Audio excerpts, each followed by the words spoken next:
Hello, everybody. This is Water Wednesday. Welcome back to those who tuned in during the fall semester. For those of you who are new this spring semester, what Water Wednesday is a weekly Wednesday event where I create videos, content for all of you that will have information about aquatics, pool, swimming, so that you all have better ideas on how to swim better or tips on how to improve your stroke, equipment that you might need to purchase, stuff like that, so that you are better off when it comes to getting back into the pool. So, with that being said, this is the first week, January 20th, 2021. My name is Joe Walgast. I am the aquatics coordinator at Temple. And like I mentioned, I'm here each Wednesday to provide you weekly aquatics information. So the first topic that we're going to review for this semester's worth of Water Wednesday is making a swim come back in 5 steps. So it's a new year, and a lot of people, like to take some time off from physical activities during the holidays to be with family. It's just really busy over those few weeks, and so now it's getting back into the pool or getting back on a regimen for fitness and working out. So my idea is how I can help you all when it comes to getting back in the water and making a comeback, in terms of swimming, because it might have been weeks, months since you last swam. So it's going to be a little bit difficult to start that back up. So here are just some five steps that can help you um, make a good swim comeback. So number one, start with getting your feet wet. So in your mind, you're probably like, I want to start swimming, but it's the art of actually getting back into the water is probably the toughest part. Actually getting to the pool and going in. So usually with most things in life, the hardest step is often the first step. So most importantly, just motivate yourself to get to the pool. That's step number one. All right, so once you're there, you put your swimsuit on, you get in the water, and then you start going. But don't try to go all out. Don't try to do too much right away. You don't want to injure yourself. So start with no expectations. Do not put any pressure on yourself. Do not try to expect that you'll be back to your usual self in terms of swimming abilities. All right, just do, some small sets, some easy laps in order to get yourself comfortable with the water again and slowly get back to your swimming shape. So what that means is do about 10 to 20 minutes of swimming.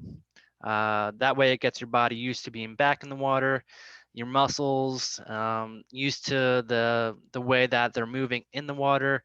I know for myself, when I would take weeks off from swimming or even months, and then when I would go back in the water, I would always get cramps. My body would ache and hurt after my first time back in the water, and that's normal. So expect that, and that's why you should take it easy. The first couple weeks that you're going back into the water and swimming again. So once you start to feel comfortable in your abilities, that's when you can ramp up your swim workouts. And in terms of uh, workouts that can help you progress as you get more comfortable in the water. There's a lot of great apps out there. There's a lot of great YouTubers that are specifically geared towards swimming. Most of them have been in the Olympics. I have not, so they are a bit more more intelligent when it comes to developing swim workouts. So one idea is to check out My Swim Pro app. You can find it on most iPhones and Androids. And on that app, they lay out some good swim workouts that you can take part in and utilize during your swim comeback. Step number two, set SMART goals. So set a goal that you have something to work towards, and specifically make it a SMART goal. So what a SMART goal is specific, measurable, achievable, relevant, and time bound. So specific, what are you going to do? So if it's swimming, that's what you're going to do. You're going to be going to the water to swim. But what are you actually going to be doing in the water? And that's where measurable comes in.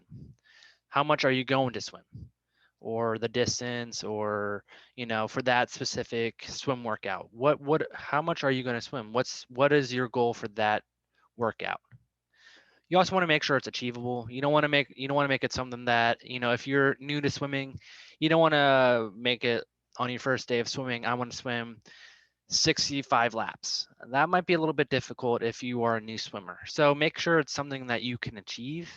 And if it's over a long period of time, then make sure it's also something that you can achieve, weeks or months later. You don't want to make it something where, you want to swim a triathlon, a full length triathlon. If you're once again new to swimming, it's possible, but you want to make sure it's something that you can definitely do.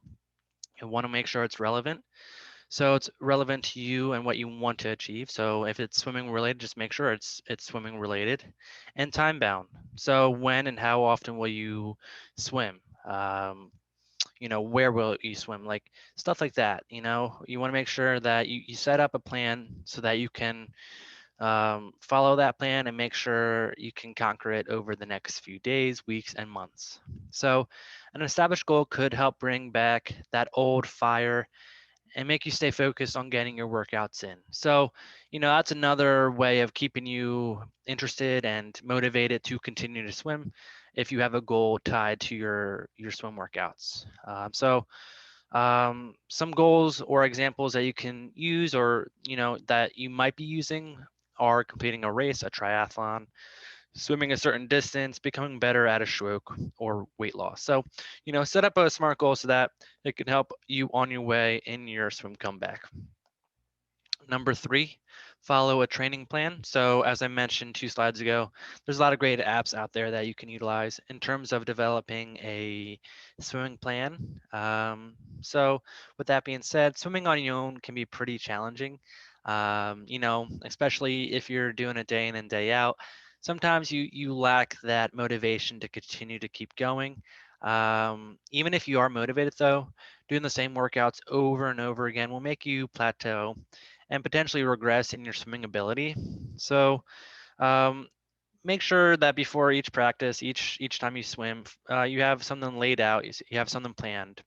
Following a structured training plan significantly increases your likelihood of success for your SMART goals and reduces the stress you may feel if you usually write down your own workouts. So once again, make sure if it's you developing your own workout, that's great. But like I mentioned, there's a lot of great workout plans out there that you can follow that you don't even need to think about what exactly you should be doing. They already lay it out there for you. But stay consistent in your training. That's probably rule number 1 when you talk to any swim coach or any swimmer. They say just be consistent. So make sure that you're going each week, if it's 3 or 4 times a week, make sure you're continuing that each week that you swim. 30, 45 minutes of swimming should do the trick. And like I mentioned, utilize online sources, or you can contact me and I can help you lead you into the right direction. Number 4, increase volume and frequency. So I mentioned this in one of the beginning slides where, initially you want to make sure that you're taking it easy. You don't want to go too fast or too hard right away because that could, you know, cause injuries. So as you begin to regain your feel for the water, start swimming longer workouts. Um, don't get carried away. Increase your workload volume by 10 to 20% each week. So what that basically means is if it's 10 to 20%, and that's only a couple laps, that might be 10, 20 laps a week. It's not a full on 100 laps or more than that. It's small increases, but you definitely feel that in terms of swimming if you increase it by that amount of volume. This setup can help reduce the likelihood that you get injured from doing too much too quickly. So once again, that ties back into just making it your workout smart and not doing too much because you don't want to get injured and then, go back to square one. Make sure you are swimming multiple times a week. So you can't get a feel for the water if you swim just once. Unfortunately, like most things when it comes to exercise and fitness, you got to do it more than one time. Ideally, you're doing it 2 to 3 times. I probably lean more towards 3 to 4. But you want to be making sure that you're getting in the water at least a few times, because that's how you're going to get used to the water. That's how you're going to get used to doing certain strokes, and the movements that you're making in the water. So you really just got to make sure a part of your goal is to get to the pool a few times a week. If you're crunched for time, I say it's better to swim 4 30-minute swim workouts rather than 2 1-hour swim workouts. Once again, that kind of ties back into going to the pool a few times a week. It's better just to get there, more than 2 times, like I mentioned, 4 times, but not as much, in 30 minutes, um, because you just want to once again get back in the water, get used to it, and it kind of pushes you to make sure that you're getting a good workout in that 30 minutes. You don't want to get there and just do a couple laps, sit at the wall, do a couple more laps. No, you only have 30 minutes.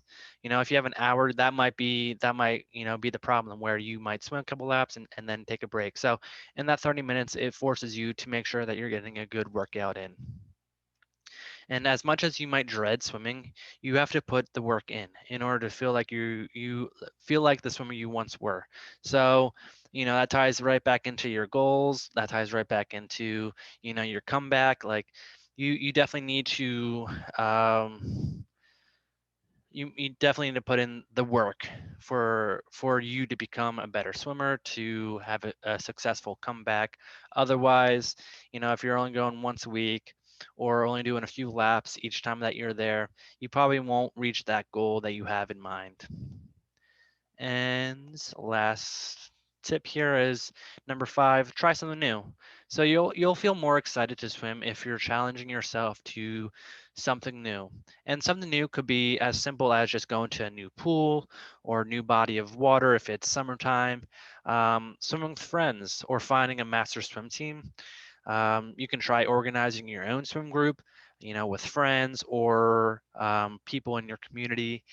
Just some new ideas in terms of, people or things that can motivate you to get to the pool, swim better, swim faster, make sure that you're completing your sets, stuff like that.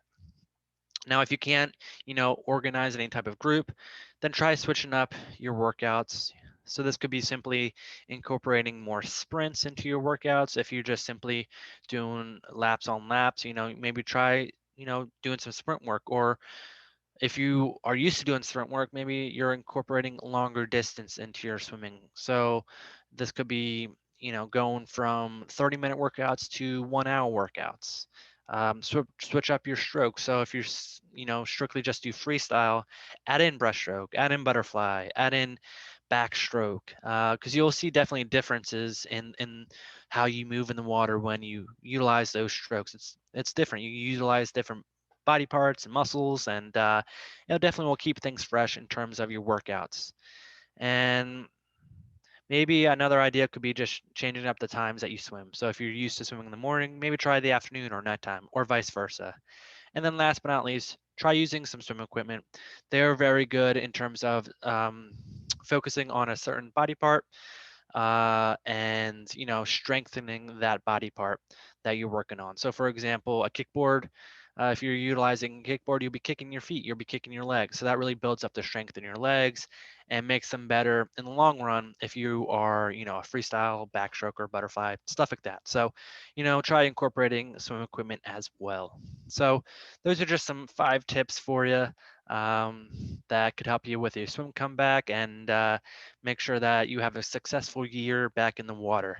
Now, feel free to contact me if you have any questions or if you need any help with your own swim comeback. My email is right there on the screen. But with that being said, that was the first week of Water Wednesday. I hope you enjoyed it. Tune in next week for the next Water Wednesday episode. Take care.